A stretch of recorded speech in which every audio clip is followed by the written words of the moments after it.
Welcome to Millennium TV 24. I am Kim Seabrook, and I want to thank you for taking a good look at the news today. But we have a special segment today. What we're going to do is just highlight Black authors. And today we have Mr. Derek Bonner. Derek Bonner, where are you? Hey, Can't see. I'm right here. Can you hear me? I can hear you, but I can't see that face of yours. Is your video on? Oh, I'm sorry. Get that. Yep. Turn the camera on. See, start. There we Okay. go. Okay. Hey, what's up? That's what happened when you interview the elderly, huh? No, I'm just kidding. Yeah, no. My kids had to walk me through everything. I know. I heard it earlier. That's why I had to mess with you. What's going on, D. I'm good. Bonner? I'm blessed, and you are blessed, and we all are blessed. What's going on? I want to thank you for taking the time out for me today. Not only just because it's Sunday, relaxed days for some people, but it is your anniversary today. It is. It is. 13 years. I'm blessed to be beautiful to my wife, my soulmate, mother of my children. 14 years together. Met her, and I could propose the day I met her on the dance floor, but she insisted we wait. She had to make sure I wasn't crazy. Hello, Queen. Yes, and tell her, I send my blessings and love to her always. I will. And as we talk about the anniversary, I want to get into something special. When people starting their own business and having a relationship and being involved with someone, how important it is to have that backbone. And she Yes. has been a major support. Let's give them some insight first. Let's tell them about your book, and then talk about the importance of how your wife has supported you. Not a problem. Okay, well, hello everybody. My name is Derek Bonner. I'm the author of the series called Troubled and Social Chronicles. It's set in Brooklyn in the 80s, and basically the premise is it's about a guy named Tommy Strong. He was bouncing from job to job trying to find out, how to make some money. He one day walked into a bodega. He was getting robbed. He was already going through some things. He stepped in. He stopped the robbery. Used a little bit of brute force. The owner of the bodega was so happy and so grateful. He let Tommy get whatever he wanted off the shelves. That night, he was telling his wife about it, and she jokingly said, "Well, if you hate your job that much, why don't you do that for a living?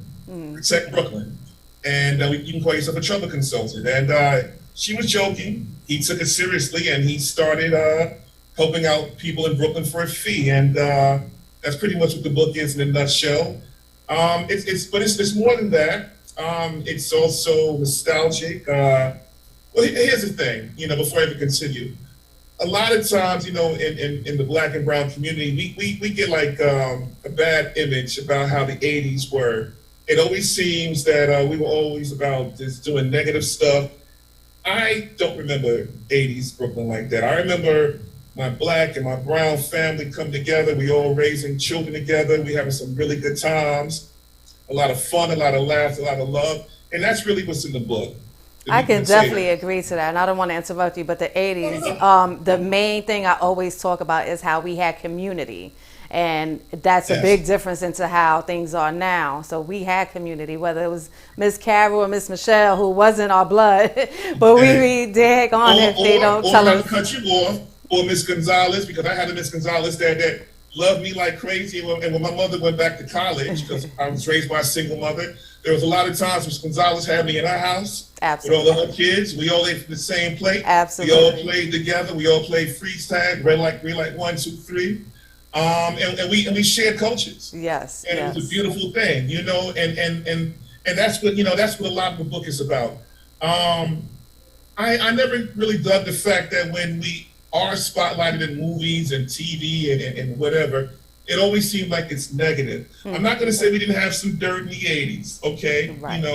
However, we had some good times, and that's what I want to spotlight. I want to spotlight on the Black and brown love. I want to spotlight on just enjoying it and nostalgia and Lee jeans and like 4-fingered rings. And stuff hold like on, that. put that ring up to the camera one more time, please. Yes. 4-fingered rings. The boom box. If I don't know, I'm gonna tilt this down a little bit. You can look at my shirt right here.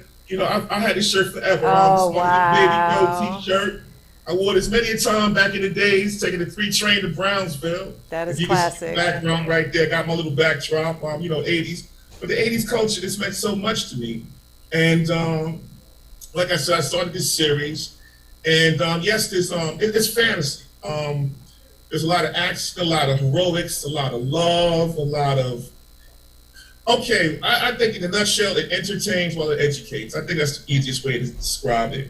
Absolutely, absolutely. But let's talk about how you didn't get to the point, being that it's your anniversary. How Oh, I'm was all over. it a major factor in your wife? And please say her name again, Miss Bonner. Please don't kill me. I know your first name, but don't charge it to my My queen Sharon. Siobhan. Yes. Okay, I wrote Talk. this Give us book that a long. story. That's a dope story. Like it needs to be heard because there are so many businesses out there with couples involved, Yeah, and yeah. for you to have that person who supports and believe in you, tell us about it. Okay, like I said, I wrote the. Okay, I originally started writing a long time ago in my 20s. When I wrote this book, and I wrote a book prior to that called Alley Cat, I was in my 20s a long time ago. I got a little bit of success, but it didn't really pop off like I really wanted to. Right. And I think the real problem was I just wasn't mentally mature enough to really jump into a business and really get into the grind. Years passed, and I was still, write and so forth. And then years went on, and then I met my wife, and she was the one that pushed me into it and said, on our first date, you talked about you were a writer. What happened to that? Where's that passion? I thought to myself, and she said, no, don't, Ann. And she's the one that really pushed me to get back into it. And she's the one, matter of fact, Kim, we were coming upon our 10-year anniversary. Today makes 13 years together. We're coming upon our 10-year wedding anniversary. And we had some money put away to go to, like every couple does, go to Vegas.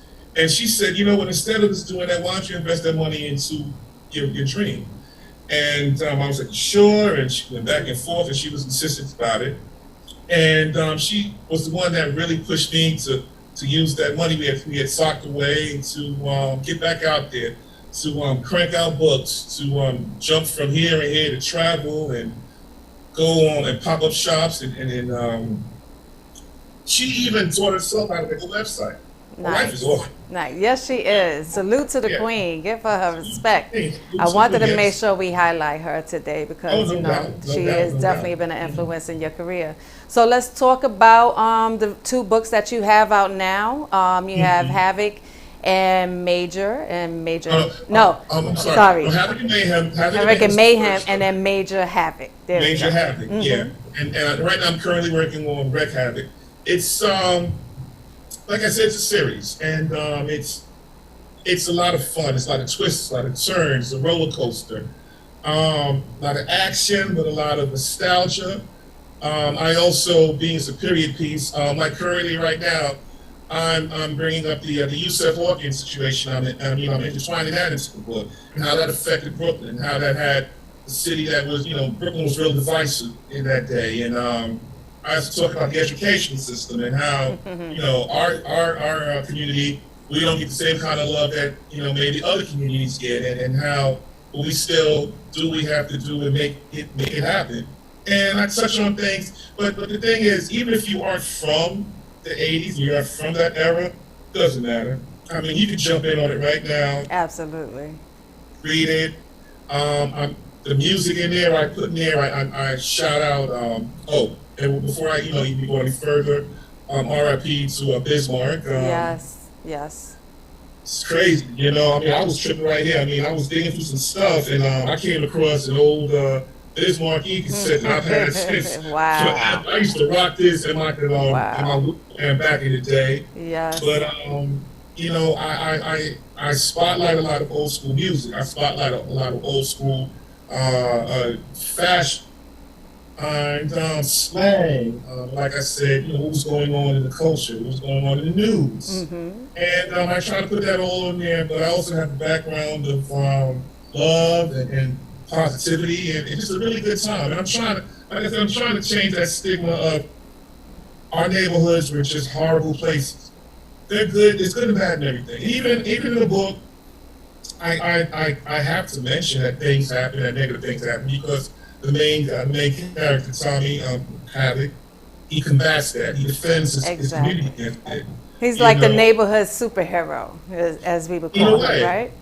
Yes, and the thing is, the funny thing is, I based this character off of guys, because like I said earlier, I came up with a single mom in the projects. So there were a lot of older guys who they dipped and dabbled in some, questionable things, Right.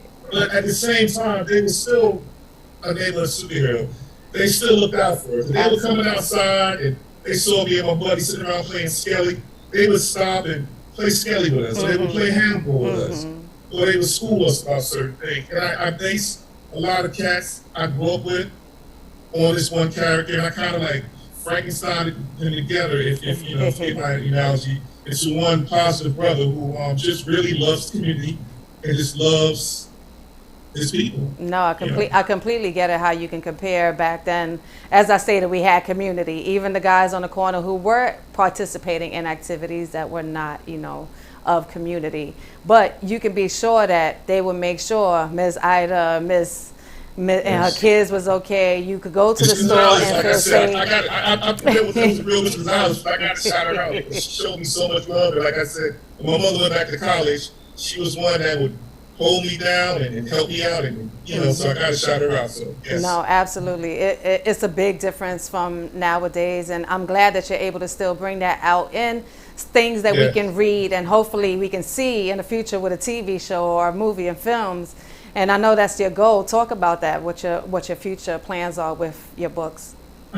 I mean, originally, like I said, I wrote this 94, maybe, 94, 95, and I was in my early 20s. And back then, I only dreamed about just getting a book deal.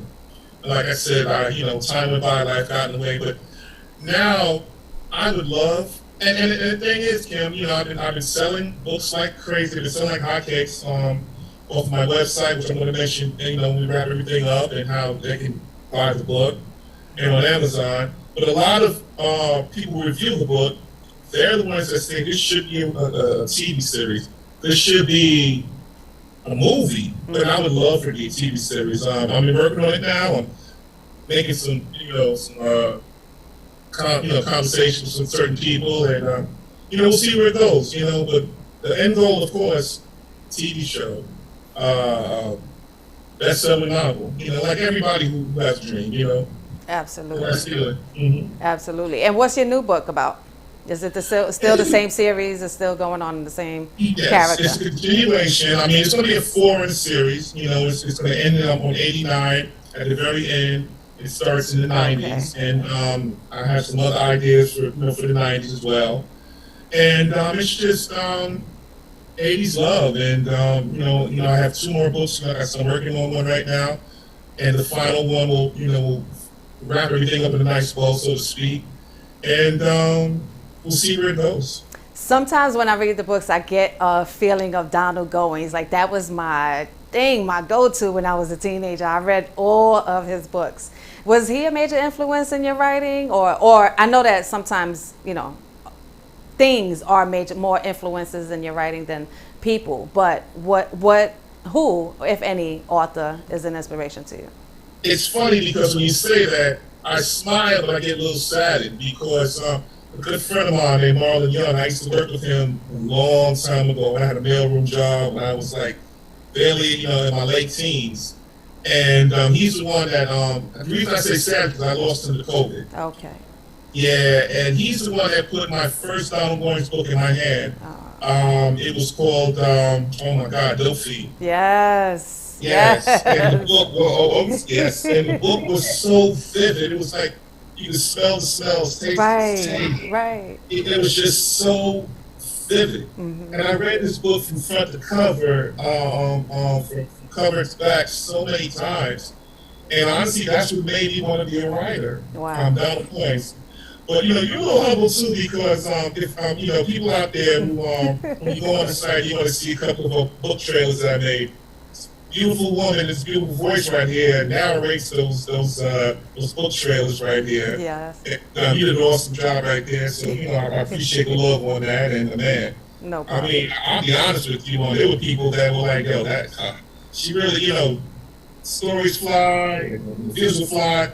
But then this voice, it just rounded it off for me. So, Thank you. shout out to you for showing me love on that. Absolutely.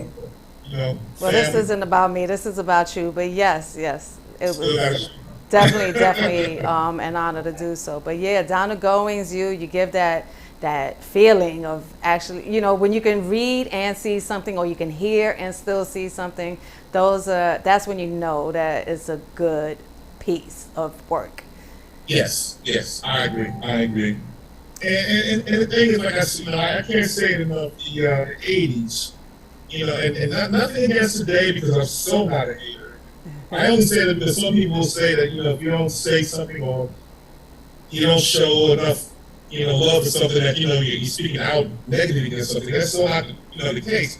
It's just that coming up in the '80s, I just felt that there was more sense of community and more sense of holding each other down. And I really, emphasize on that. It was just a different time. No, but it's a true. different time. It's true. So being a dad, being a husband, and you also have a full-time job, how do you get inspired to write? What do you do? Is there a process, or do you just have those moments where I gotta jot this down while your brain is thinking, or do you take the time? Talk to us. How you get into your moment? Pretty much everything you said. I'll snatch moments away. I'll go to a little corner somewhere when I'm at work. And I'll get some downtime, all right, on my days off. At the end of the month, we're going to be on vacation. I'm taking the kids camping. That's going to be fun. Yes. Brooklyn guy out there with a fishing pole. That's the story. But I'm definitely going to bring the laptop. We rent a nice little area, secluded, and I'm going to have my moments. I'm just going to sit out there by the lake and type. But even before I do that, even tonight, I'll probably steal a moment away and just go in the corner somewhere and write.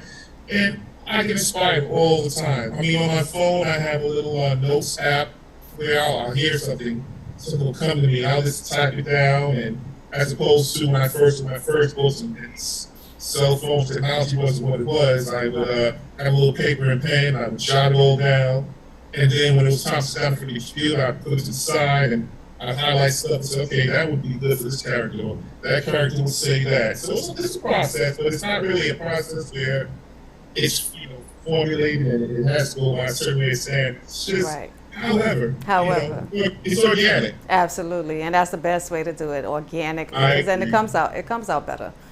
I think so. I think so. So let's see. So what are your next plans besides the book? What else do you have going on in your life?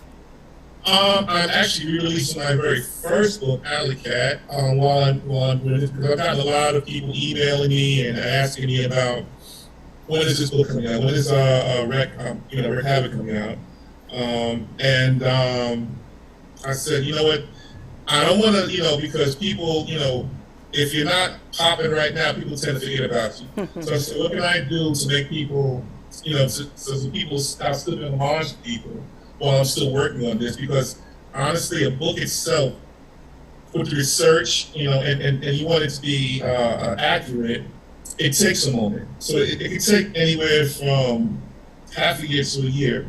But in the meantime, you still want to be on people's minds. So I'm going to re-release my very, very first book, Alley Cat. I'm working on that right now, and I'm going to change the cover. That should be out, I would say, within a month. So I'm going to put that out, okay. And I'll have something for people to write and for people to, to still think about me, and while I'm still working on, the current book. Nice, nice. So throughout your whole career so far, what has been the most monumental moment for you? Wow. Aside from my wife dusting off the cobwebs and saying, get back out there, I'd say just going out there. I've done book expos in Harlem and in the Bronx and various other places, and having people come up to me. And I've even had people who remember the actual first book, Alley Cat, who've come to my table and show me love. So it's just really nice to know that, because sometimes you think, are people feeling this? Mm-hmm. And sometimes I'm really starting to, question myself and think, is anybody really feeling this? Am I really, am I delusional? Do I really have any talent here? I'll get an email out of the clear blue sky of somebody who said, this book really, really touched me, or the characters really said something that spoke to me. And so I guess to answer your question, things like that, positive feedback. Right, right. So let's talk about the most challenging, because I know it's been hard, whether you have to give something up and put your passion all into your book. What has been the most challenging, and how do you continue to stay going? Challenging. Because, right before this interview, I had to push my kids out of here. Challenging is, yeah, exactly. Not pushing your kids aside, family aside, because as a writer, when you really get into it, it's almost like you're in that world. Right. And you're typing, and then you're jumping, you're doing research, and you're going back, and you're making sure that this date is right, this song is correct, and you're juggling, and you really want to make everything sound legit. And then you look up, and your kid is like, hey, look at me, and you can't, at least for me, I can't be like, okay, not now. I gotta stop everything and show them that, that attention, that love. So it can be a little challenging, but I don't know. It's like anything else. When what you have to do, what you have to do, you do it. Absolutely. And what advice would you give to other aspiring writers? Okay. Number one, I'm gonna figure this out because I don't want to, Yeah, take your time. Think about it. No. Okay, give me a second right here because I want to bring up a meme about something that came up. Okay. And it really spoke to me. So give me one quick second, and I will.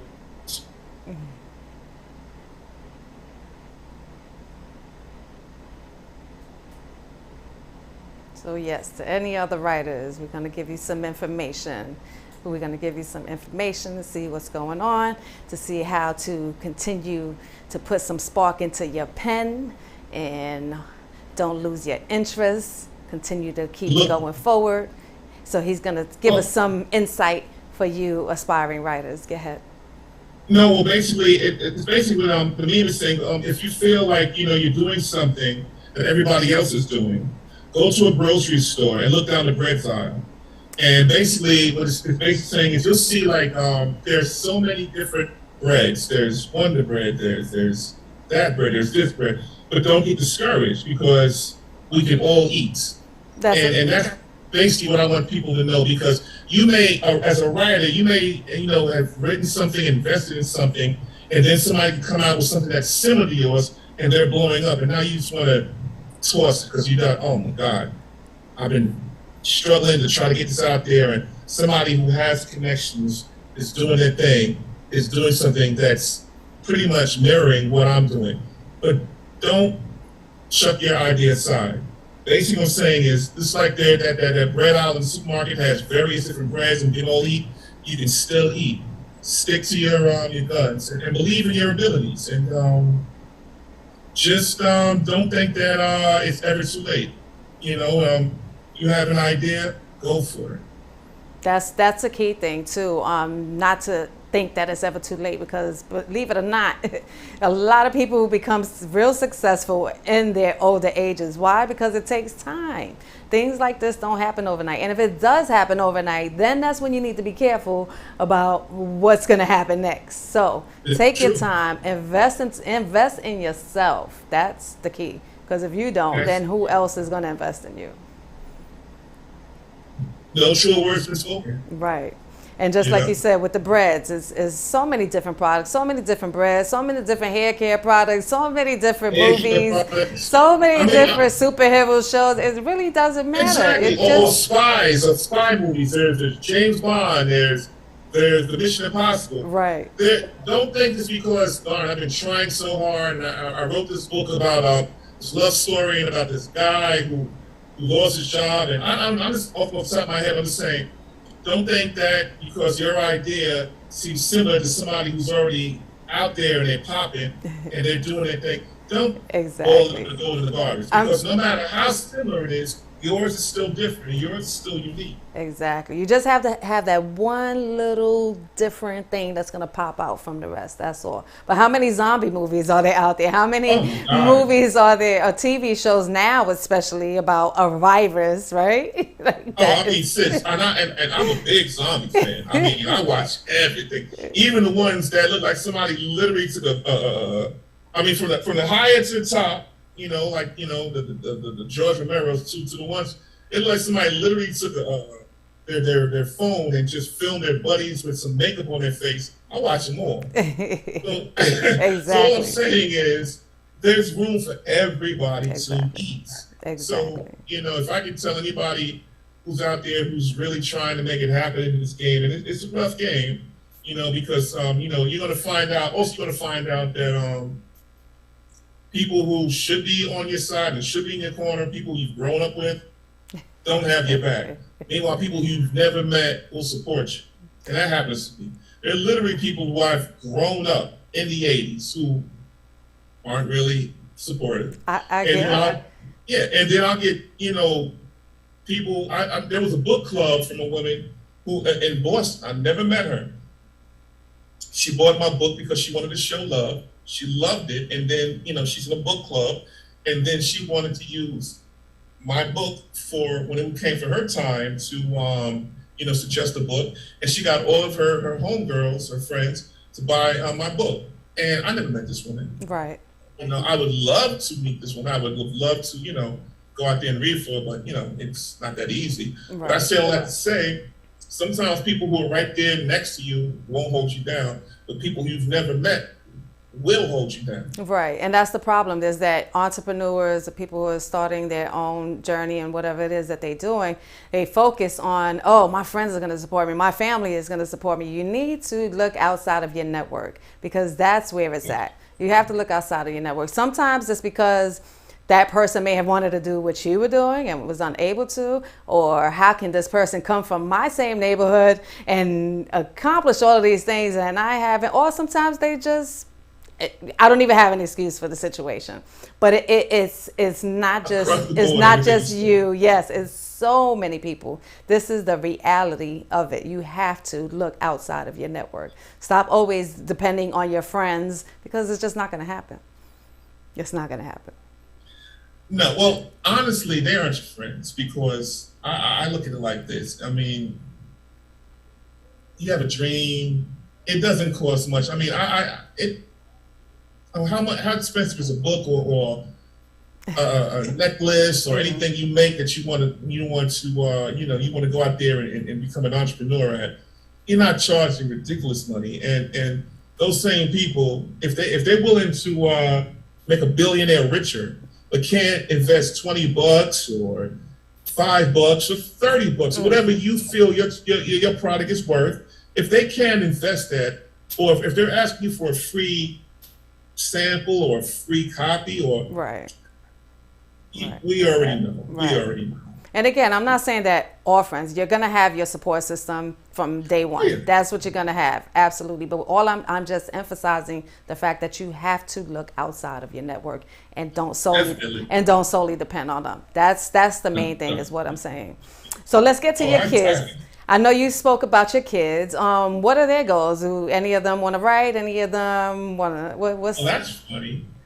I got to get them back into it. I think that COVID and lockdown, they've been all over the place. But actually, I never tried to encourage certain things. I don't want to. I mean, I encourage always from shoot for the start. What I'm saying is, I never tried to push my ideas or my goals on them. Find your own, but on their own, they started writing, and one started writing, and one started being an illustrator, and they wow. made a book called my goodness, it's called Rock Boy, the Adventures of Rock Boy. Really? And Okay. and they illustrated. How I didn't know about this. What's going on? Well, yeah. I didn't hang out soon. we gotta get up. Yes, yes. They made this book and they drew these pictures, and it just really touched me because, I guess certain things are in DNA, I guess because Dad writes and it came out, So Inspiration. they've been, they were doing that. I mean, it fell a little to the wayside because, being stuck in the house and going crazy and bouncing off the walls, and of course, brothers argue, perhaps your sons, but it's definitely in there. It's definitely in them. That's awesome. So is this book available to purchase? No. Oh, okay. Okay. No, I mean, it could. But I mean, it can be done. Yeah, I was about to say, from your mouth to God's ears, right? It's going to happen. But right now, it's just this really big, giant thing they did with construction paper and magic markers and staples and crayons and glitter.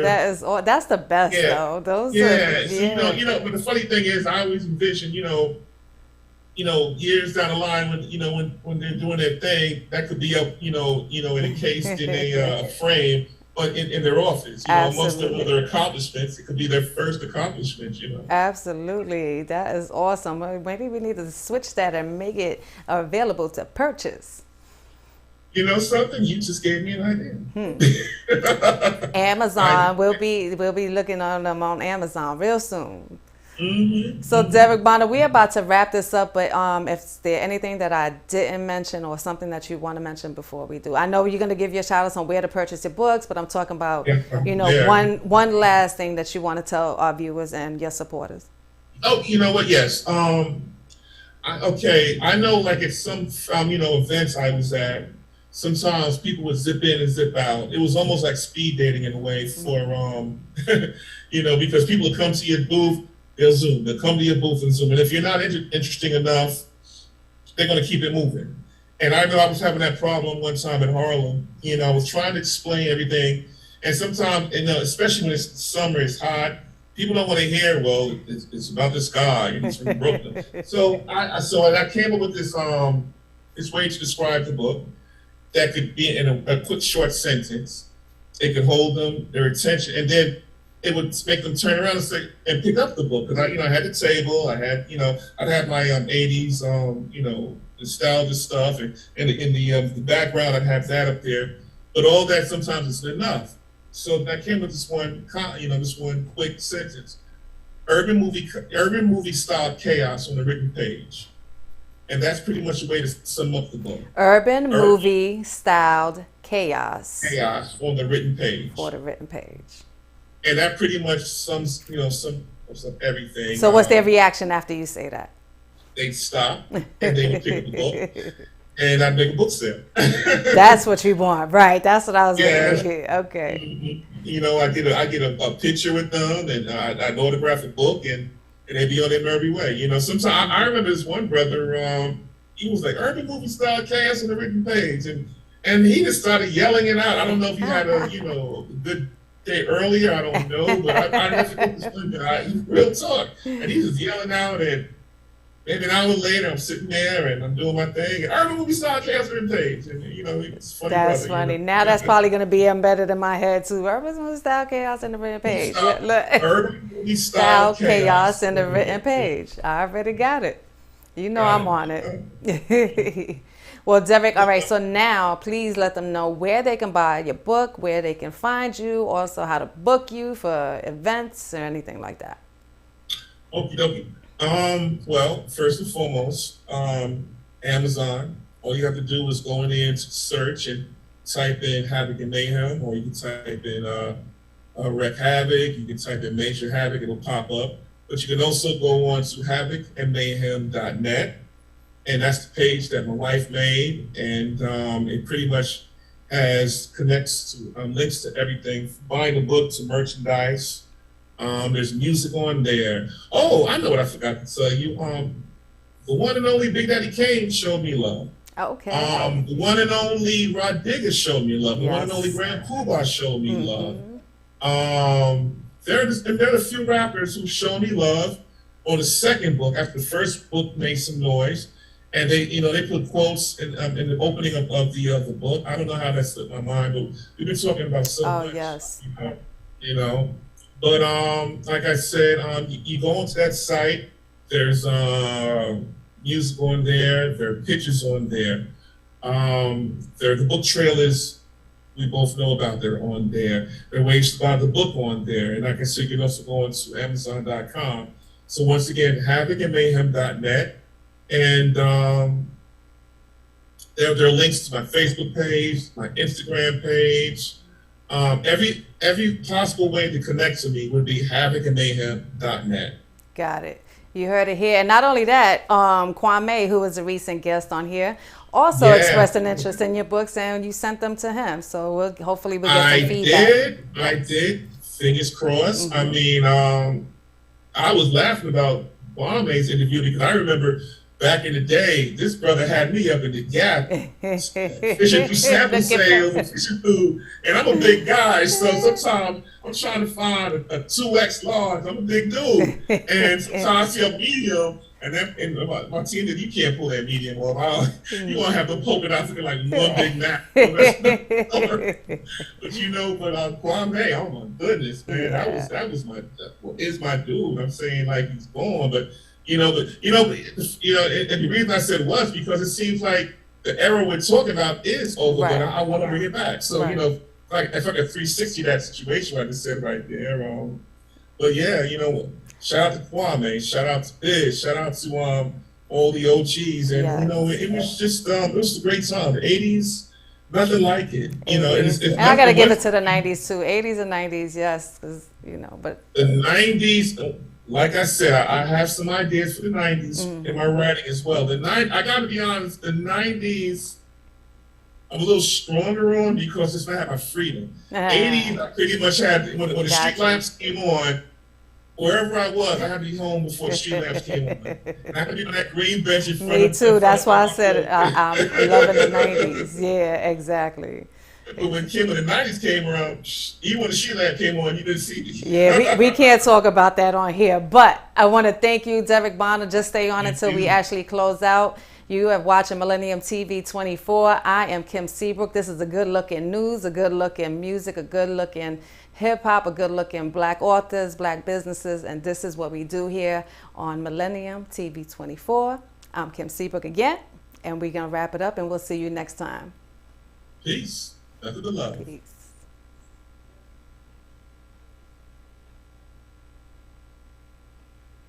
That was awesome.